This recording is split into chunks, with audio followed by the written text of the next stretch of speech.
శనివారం నాడు తెల్లవారక ముందు తలంటు పోసుకుని నల్ల చీర నల్ల రవిక ధరించి శంకు చక్రములతో కూడిన 7 కొండల స్వామి తిరునామమునకు మట్టి ప్రమదలో 7 రంగులతో కూడిన వత్తిని వెలిగించి శశాస్త్రీయంగా స్వామిని పూజించి కమ్మని నువ్వుల చిమ్మిలి నైవేద్యం పెట్టి నీరాజనముతో వ్రతమును పూర్తి చెయ్యాలి. తిరిగి సాయంత్రం వరకు ఉపవాసం ఉండి స్నానము చేసి పసుపు చీర పసుపు రవిక ధరించి వ్రత విధానము సాగించి స్వామికి ఇష్టమైన చక్కెర లడ్డూలను నివేదనము చేసి నీరాజనమునిది ఒక అతిథిని ఆహ్వానించి భోజనాదులతో సత్కరించి అతిథి భుజించి విడిచిన ఒక మెతుకును అమృతమస్తువని ఆరగించాలి.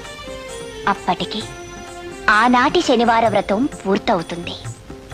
ఈ విధంగా 7 శనివారములు వ్రతమును చేసినచో ఉద్దేశించిన సత్ఫలమును పొందగలరు.